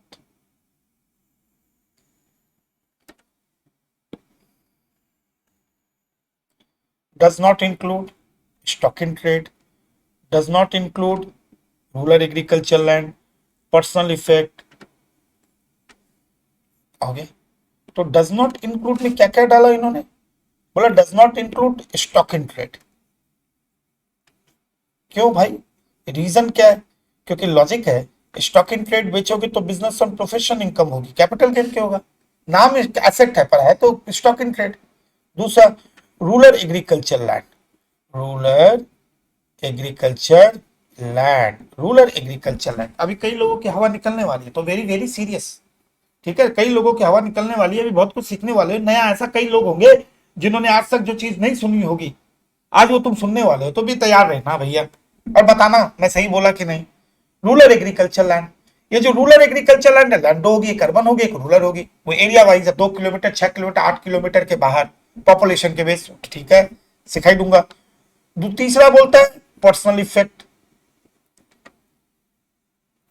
पर्सनल इफेक्ट कौन सा, पर्सनल इफेक्ट ओनली मूवेबल जो होगा, अच्छा पर्सनल इफेक्ट जो मूवेबल होगा, तो मूवेबल मतलब वो जो आरजू, वो आरजू जो अपने घर में सुबह सुबह 7 बजे को निकली अपने घर से ट्यूशन जाने के लिए, वीवी दादा की क्लास में निकलने के समय थोड़ा सा दो ब्रेड खाया, उस पर बड़ा सारा सा चीज और मक्खन लगाया, और मम्मी ने कहा और खा लो ना, मम्मी मन नहीं कर रहा है। फिर जब तक क्लास में पहुंची वहां जाके देखा गरम गरम समोसे, गरम गरम समोसे, अपनी स्कूटी लेके गई, गरम गरम समोसे उतर रहे थे चटनी के साथ, 2 लपेटा, और ये क्लास चालू हुई 9:30 बजे, विक्रम सर ने ब्रेक दिया, बोला चाय नाश्ता करके आओ, और जो फिर नीचे उतरी, और नीचे उतरते उसने देखा, oh my god chole bhature, ओ एक छोला भटूरा खाया। उसके बाद फिर क्लास में गई, 12:30 बजे सर ने कहा कि बेटा लंच भी कर सकते हो तो कर लो, 12 बजे सर ने कहा लंच कर लो, आरजू जी फिर नीचे उतरी और लंच करने के समय भर पेट के थाली, घर की थाली से 100 रुपया वाली जिसमें पनीर और ये सारी सब्जियां थी, खाई। उसके बाद क्लास में थोड़े से हल्के हो गया, नींद आ रही। 2 बजे सर ने छोड़ा, नीचे उतरी और नीचे उतर, भूख लगा और चिप्स खाते खाते अपने घर पहुंची और जाके अर्जुन ने अपने बस्ते को इधर फेंका और सर पकड़ के सोफे पे जाके बैठ गई। और सोफे पे बैठने के बाद अर्जुन ने कहा, मम्मा पानी देना, बहुत सर फट रहा है। मम्मा ने कहा, कितनी बार बोली हूं दादा का क्लास करने मत जाओ, वहां जाओगी तो ऐसे ही सर पकड़ेगा। मम्मा क्या करूं, सिलेबस खत्म करने को है। ठीक है मैं सेलोडीन ला दूं? नहीं मम्मा। और सोफे, हाँ तुम सेलोडीन ला दो। मम्मी गई और मैडम सोफे पे बैठ के उधर में बिग बॉस सीजन 17-18 जो भी चालू कर दी। बिग बॉस देखते सर नहीं सर दुखा है। मम्मी फ्रिज से पानी निकाली, सेलोडीन दी, वहां पे बिग बॉस देखते देखते मम्मा ने कहा, बेटा अब तो कुछ खा लो, तुम सुबह से कुछ नहीं खाई हो। मम्मा आज मन ही नहीं कर रहा। आज मामा क्या हो गया पता नहीं, मम्मा आज मन नहीं कर रहा खाने का। नहीं बेटा कुछ तो खाना पड़ेगा। अच्छा मम्मी तुम इतना बोल रही तो कुछ ले आओ खाने के लिए। अच्छा मम्मी खाने के लिए लाई। मम्मी खाने को पूछा, कहाँ बैठोगी बेटा, यहीं बैठोगी? नहीं नहीं मम्मी। अच्छा ड्रेसिंग नहीं, डाइनिंग टेबल? नहीं मम्मा डाइनिंग ड्रेसिंग टेबल पे लगाओ। अच्छा ड्रेसिंग टेबल पे बैठोगी? अच्छा ड्रेसिंग टेबल पे बैठ गई। वो मोबाइल उठाया, मोबाइल उठा के उसने फोटो खींचा, मी विथ माय लंच। अच्छा लंच कर ली। लंच करने के बाद आगे बढ़ी, फिर थोड़ा देर आराम से सो गई बेड पे। 5 बजे कौन आ गई, 5 बजे तमन्ना आ गई और दोनों निकल गए चाट पकोड़े खाने। चाट पकोड़े खा के पूरा बाइक इंदौर और भोपाल में घुमा घूमू के पहुंच गए घर। रात को 9 बजे मम्मा ने कहा, खाना खा ले बेटा। हाँ मम्मा आज थोड़ा सा तबीयत ठीक नहीं थी, थोड़ा चावल उवल दे दो जो भी बना है। खा के सो गई, सुबह उठा के चली गई। कहने का मतलब बड़ा अजीब सा लग रहा होगा, पर अगर ध्यान से तुम सोचो, अभी ध्यान से तुम सोचना, आरजू जब अपने घर आई, सोफे पे बैठी, मम्मा ने फ्रिज से पानी निकाला, आरजू ने टीवी चलाया, आरजू ने ड्रेसिंग टेबल पे खाना खाया या डाइनिंग टेबल पे खाया, ठीक, बेड पे जाके सो गई, अपनी स्कूटी या कार से पूरा भोपाल इंदौर लगी, अलमीरा से कपड़े निकाले। ये सारी चीजें क्या, और घर जिसमें है, ये सारी चीजें क्या पर्सनल है? वो चीजें जो आप अपनी रोजमर्रा की जिंदगी में जिसे यूज करते हो गया पर्सनल। और मूवेबल, जिस मकान में रहते हो वो भी तो पर्सनल ही है, पर वो इमूवेबल है, इसलिए वो कैपिटल एसेट है। पर्सनल चीजों का दिमाग में सेट कर लेना। वो चीजें जो आप और आपके फैमिली मेंबर रोजमर्रा की जिंदगी में इसे यूज करते हैं, उसे हम कहते हैं पर्सनल इफेक्ट। अच्छा सर, कर लिए। पर्सनल इफेक्ट को कैपिटल एसेट नहीं माना गया, पर उन्होंने इसमें एक्सेप्शन डाल दिया, accept.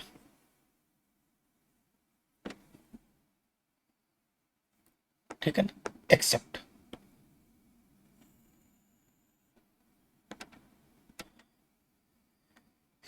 Jewellery, painting, drawing, work of art, archaeological collection, यही है ना। चलो क्या क्या नहीं आता है, तो उन्होंने कहा ज्वेलरी। ज्वेलरी पर्सनल है, आप अपने गले में हमेशा डाल के रखते हो, अपने गले में आप डाल के रखते हो, पर्सनल है, मूवेबल भी है, फिर भी वो कैपिटल एसेट है। पेंटिंग, पेंटिंग और ड्राइंग, बचपन में आप जब बनाते थे पेंसिल से वो ड्राइंग, तो उसमें कलर डाल देते तो पेंटिंग है। ठीक है ना। Work of art, work of art, बनाई गई चीजों पे कुछ कलाकृति कर देना। आर्कियोलॉजिकल कलेक्शन, पुरातत्व चीजें, आर्कियोलॉजिकल कलेक्शन। Okay sir. और क्या, स्कल्पचर, ये क्या है मेरे दोस्त, ये पर्सनल है, ये पर्सनल है, फिर भी ये कैपिटल एसेट है। याद रखियो, ये पर्सनल है, मूवेबल है, फिर भी ये क्या है, कैपिटल एसेट है। इनको बेचने से कैपिटल गेन होगा। अच्छा, हो गई बात खत्म। पर से इधर में क्या आया, gold deposit bond. Gold deposit bond भी आपका पर्सनल इफेक्ट है। गोल्ड डिपॉजिट बॉन्ड और गोल्ड मोनेटाइजेशन स्कीम में। अच्छा एक चीज और बताता हूँ, इस पे इंटरेस्ट भी आता है। गोल्ड डिपॉजिट बॉन्ड पे इंटरेस्ट आता है, वो इंटरेस्ट भी एग्जेम्प्ट हो जाता है। उस, ये कैपिटल एसेट भी नहीं है, इंटरेस्ट एग्जेम्प्ट हो जाता है। बोलो ओके, ये भी ध्यान रखने के लिए छोटी मोटी बातें। ओके, हो गई बात खत्म। तो ये सारी चीजें कैपिटल। अब मैं तुमसे एक बात बोलने वाला हूं, उसको ध्यान से सुनना। ये कैपिटल एसेट नहीं है, ये कैपिटल एसेट है। ये सारी बातें, कहानी खत्म हो गई। अब मैं तुम्हें इनकम टैक्स का गुरु मंत्र दे रहा हूं, बी वेरी क्लियर। देखना, ध्यान से देखना।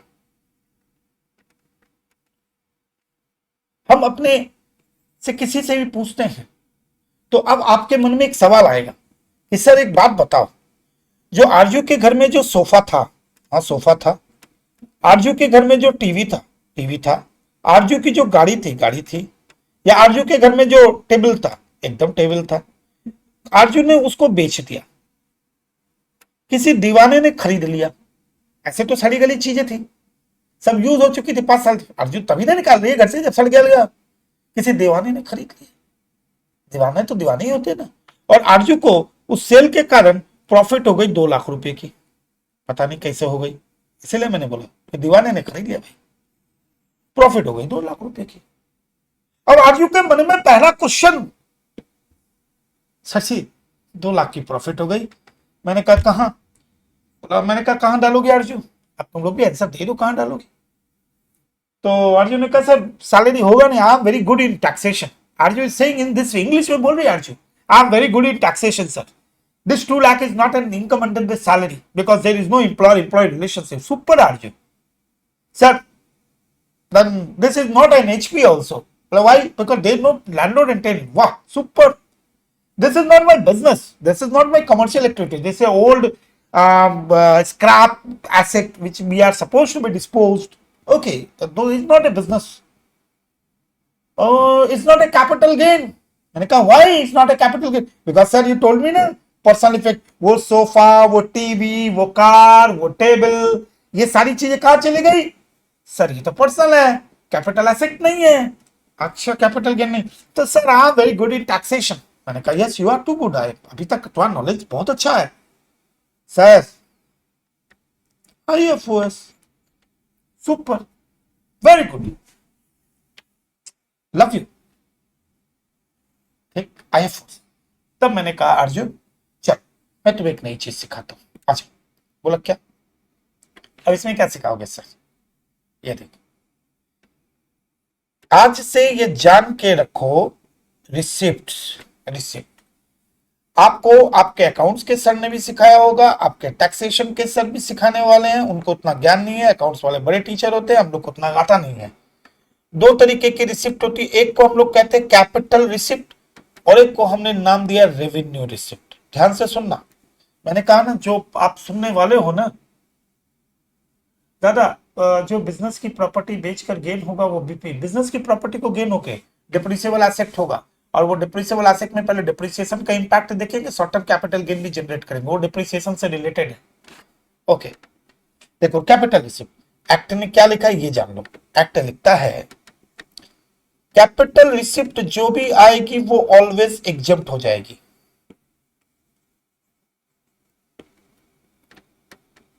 ऑलवेज एग्जम्प्ट, ऑलवेज एग्जम्प्ट, इस पे किसी तरीके का इनकम टैक्स में कोई टैक्स नहीं है। कैपिटल रिसिप्ट का मतलब always exempt, no tax at all, except law otherwise provides, except law otherwise provides. Otherwise कहां पे, सेक्शन 45 to 55 में लॉ ने कहा हम कैपिटल रिसिप्ट पे टैक्स लेंगे, गाड़ी सॉरी बिल्डिंग सोना ये सब तो कैपिटल ही है ना। And section 56 subsection 2 clause 10 gift में हम कैपिटल रिसिप्ट पे टैक्स लेंगे। वाह सर गजब, वहां लेंगे, बाकी कहीं नहीं लेंगे। तो ऑलवेज एग्जाम पर यहाँ पे अगर यहाँ पे होगा तो हम लेंगे, बाकी छोड़ देंगे। मैंने कहा ठीक है सर।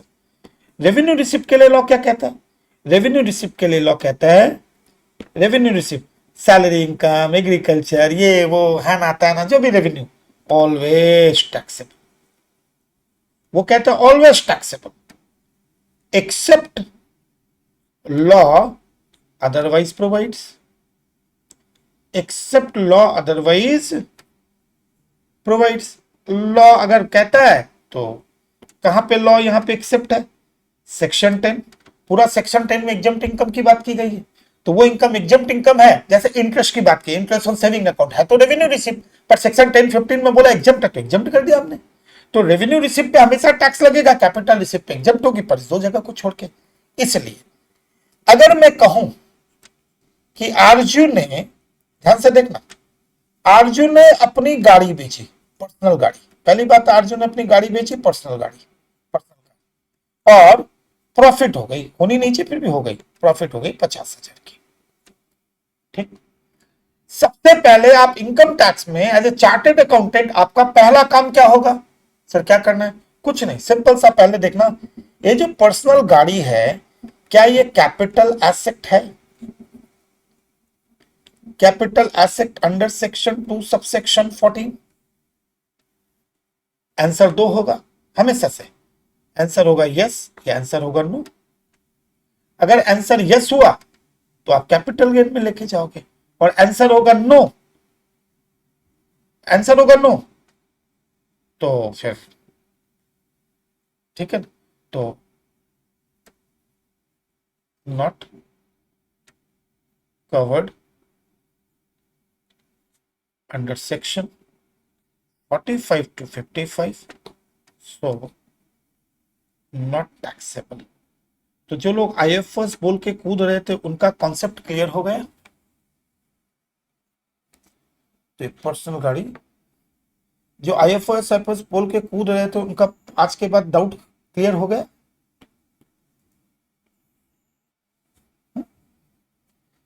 कूदना नहीं है, इस बात पे ध्यान रखो। कैपिटल रिसिप्ट है, कैपिटल रिसिप्ट पे टैक्स तभी लग रहा है अगर वो 45 to 55 में, अगर 45 to 55 में आने के लिए कैपिटल एसेट में आना पड़ेगा। अगर कोई चीज कैपिटल एसेट नहीं है तो गिफ्ट का सेक्शन यहाँ तो आने का सवाल ही नहीं है।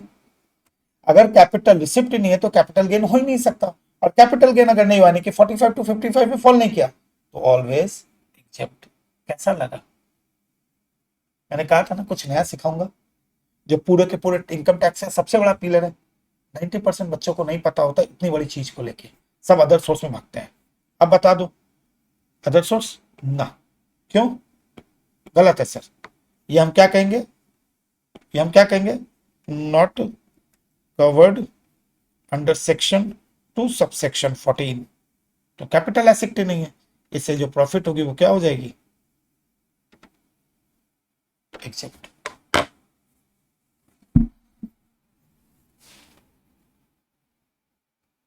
Thank you Akash.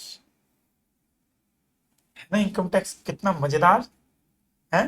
प्रॉब्लम कहाँ होती है इनकम टैक्स में बच्चा पता है? प्रॉब्लम इनकम टैक्स एक ही है, अगर आपने ढंग से नहीं किया तो आपको प्रॉब्लम होगी, आपने समझा नहीं तो प्रॉब्लम होगी, पर अगर आप कॉन्सेप्चुअली क्लियर हो और आपने मेहनत कर ली तो आग लगा दोगे। आगे बढ़े, ये रीजन है, इसलिए मैंने ये कहा ये बहुत बड़ा एक सीखने लायक चीज है।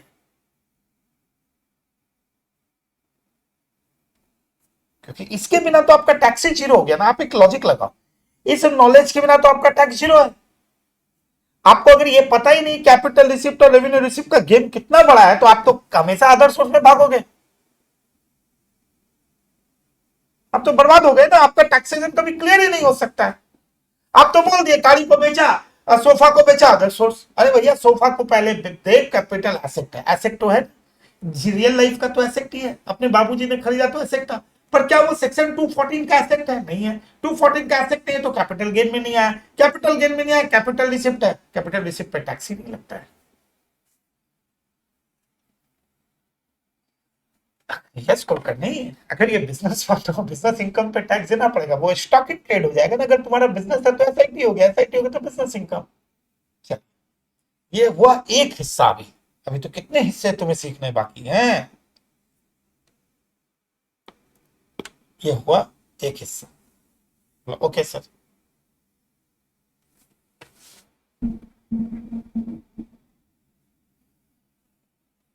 यस अनुज तो मेरा हीरो है। आओ, एक हिस्सा हो गया। अब एक हिस्सा क्या है? ट्रांसफर। इसके बाद हम सीधा टैक्स में जाएंगे। Transfer,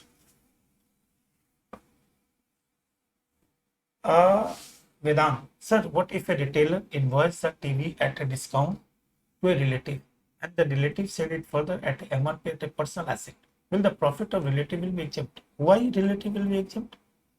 Why? अगर आपको ये देखना पड़ेगा, first of all when suppose मेरे पास दुकान है, मेरी टीवी की दुकान है गदा इलेक्ट्रॉनिक, मैंने अपने रिलेटिव को बेचा 50,000 की टीवी 20,000 में, जीएसटी में 20,000 पे टैक्स लगना है। ऐसा बनी है क्योंकि जीएसटी डिपार्टमेंट पकड़ लेगा आपको। जीएसटी डिपार्टमेंट पकड़ेगा, वो बोलेगा अरे रिलेटिव को तुमने बेचा है तो तुम्हारा जो ट्रांजेक्शन वैल्यू काम नहीं आएगा, वो वैल्यूएशन रूल में जाएगा 26, 27, 28, 37, वो वैल्यूएशन वो बढ़ा देगा। तो ऐसा काम करके कोई फायदा नहीं है। और रिलेटिव उसके बाद उसको बेच दे तो उससे कोई फर्क नहीं पड़ता, पर्सनल एक्टिविटी में लेके चले जाएंगे। पर मरेगा कौन? जो बेच रहा है। जीएसटी में तो वो पहले ही फंस चुका होगा, क्योंकि जीएसटी में रिलेटिव को बेचने से ही ट्रांजेक्शन वैल्यू नील हो जाता है। उसके बाद वैल्यूएशन रूल में आता है, वो घुमा फिरा के 50,000 पे टैक्स लगाएगा डिपार्टमेंट। ज्यादा होशियार मत बनो सर। अगर फॉल कर दिया क्वार्टर 45 से 50, यस ऑलवेज। हाँ अनुज, यस यस संजय। अगर 45 से 55 में फॉल कर गया, सबसे पहली बात एक ही टेस्ट है बेटा, सेक्शन 214 में एसेट है क्या? बोला हाँ है, सीधा कैपिटल गेन चैप्टर में आ गया। नहीं है तो एग्जेम्प्ट कर देने का। बस एकदम सिंपल टेस्ट बता दिया चार्टर्ड अकाउंटेंट का। सबसे पहली नब्ज ये जान लो सीए बनने के बाद। Okay sir. ट्रांसफर किसमें डिफाइन है? सेक्शन 247 में। और इसे अरे खुल के क्या बताऊं बच्चा, ट्रांसफर में क्या क्या आता है? सेल, एक्सचेंज, रेलिंक्विशमेंट, ये तीन 1961 में आ गए थे। ये तीन जो मैं देख रहा हूं ना, ये तीन 1961 के एक्ट में दिए गए, उसी समय आ गए थे। 1961 का डेफिनेशन खोल के देखो, ये तीन वर्ड है और कुछ नहीं था। Sale, transfer, sorry transfer mean sale, exchange, relinquishment, extinguishment, compulsory acquisition, conversion, part performance. ये बाद में धीरे धीरे केस स्टडी है, भानिया मिल के हिसाब से आई। तो ट्रांसफर का मतलब होता है सेल, ट्रांसफर का मतलब होता है एक्सचेंज, मकान दिया सोना ले लिया, exchange. Relinquishment, renunciation of right, जैसे राइट का राइट शेयर आया हमने किसी और को दे दिया, रेलिंक्विशमेंट, सरेंडर ऑफ राइट, वो भी कैपिटल गेन। इसे रिनाउंसिएशन ऑफ राइट से जो पैसा आता है वो कैपिटल गेन के ट्रांसफर के डेफिनेशन के कारण कैपिटल गेन टैक्स आता है ना राइट शेयर पे। ले लो बेटा 1000, एक के बदले एक ले लो। अच्छा ठीक है, 1000 रिनाउंस आया, 1000 आया, मैंने चित्रा को दे दिया। मैंने कहा चित्रा तू ले ले 2 रुपया करके। चित्रा ने कहा ले लेती हूँ मैं राइट आपसे, राइट दे रहा हूँ, रिलिंक्विशमेंट।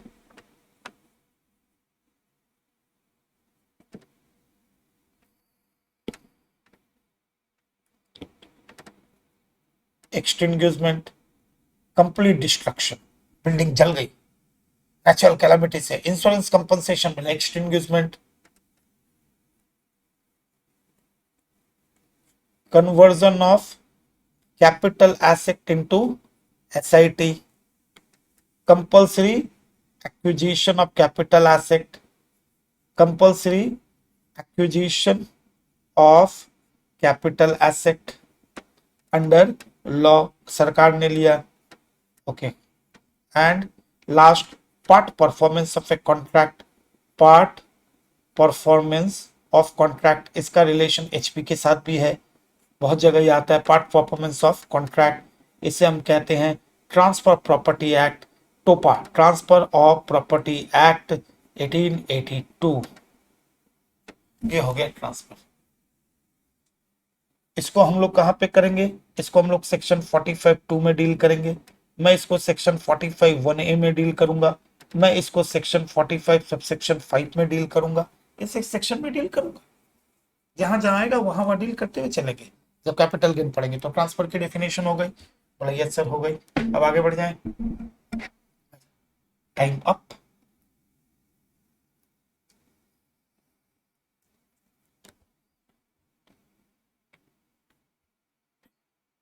साढ़े 9 बज गए रे बच्चा लोग।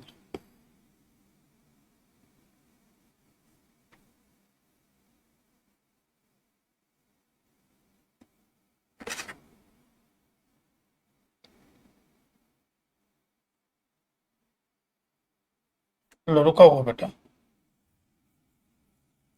रुका हुआ हूँ संस्कृति बेटा।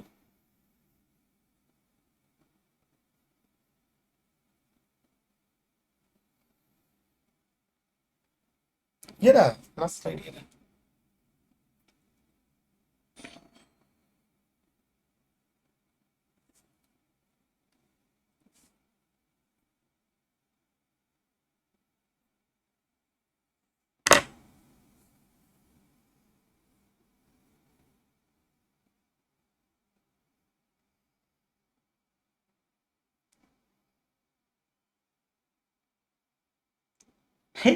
मैंने कब कहा 2 घंटे का सेशन?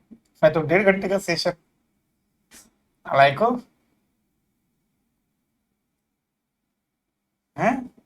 वाह मनखरन। Love you. चले, फिर भी मैं टॉपिक को डिस्कस करूंगा, उसके बाद जाऊंगा क्योंकि नेक्स्ट दिन टैक्स सेवेंटी निकालनी है पूरी।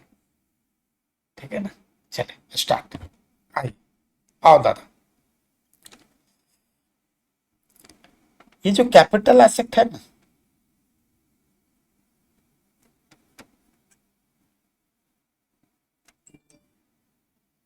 कैपिटल एसेट है ना, बोला हाँ।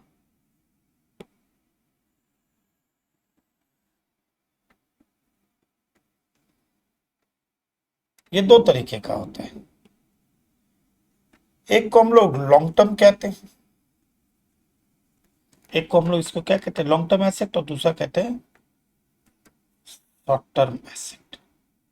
Long term and short term, long term capital asset and short term capital asset. बोला हाँ सर, यही तो कहते हैं। ये कैसे बनाएंगे, कैसे पता लगेगा लॉन्ग टर्म क्या है, शॉर्ट टर्म क्या है? इसलिए हमने क्या किया, इसके 3 हिस्से कर दिए। हिस्सा नंबर 1, हिस्सा नंबर 2, हिस्सा नंबर 3। अच्छा, इसमें क्या है? इसमें हमने लिखा, इसमें हमने लिखा listed shares and securities, equity oriented fund,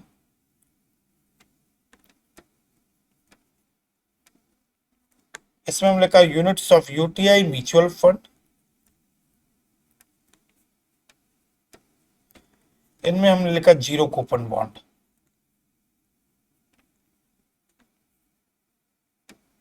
लिख दिया, यस। यहां हमने लिखा लैंड एंड बिल्डिंग, और यहां हमने लिखा अनलिस्टेड शेयर्स। देखो यहां लिस्टेड शेयर्स एंड सिक्योरिटीज था, हमने खाली यहां पे अनलिस्टेड शेयर्स लिखा, और यहां पे हमने लिख दिया अदर्स। अगर कोई मुझसे पूछेगा सर अनलिस्टेड सिक्योरिटीज हुआ, तो अदर्स में चला जाएगा। ओके सर, समझ गए सर। समझना पड़ेगा दादा, समझना पड़ेगा।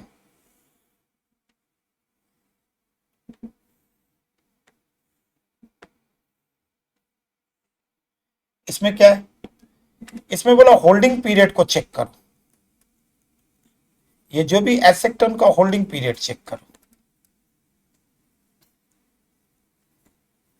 होल्डिंग पीरियड चेक करो, होल्डिंग पीरियड चेक करो। होल्डिंग पीरियड कितना? Less than equal to 12 months. Months मतलब M. More than 12 months, less than equal to 24 months, more than 24 months, less than equal to 36 months, more than 36 months। अगर less than equal to है तो short term हो गया, ये long term हो गया, ये शॉर्ट टर्म है, ये लॉन्ग टर्म है, ये आपका शॉर्ट टर्म है, ये आपका लॉन्ग टर्म। खत्म कहानी।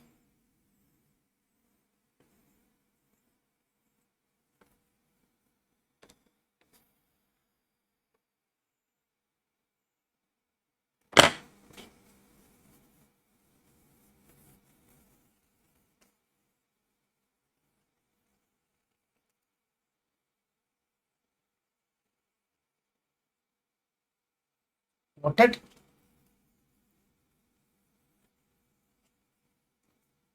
नोटेड?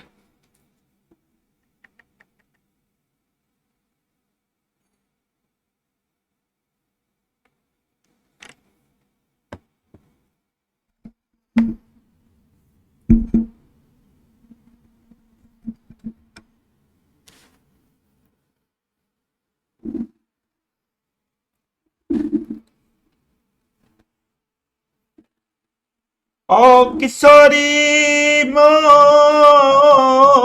सुतीतांबा, सुतीतांबे, ईशा, जानवी, अमन, दीपांकर।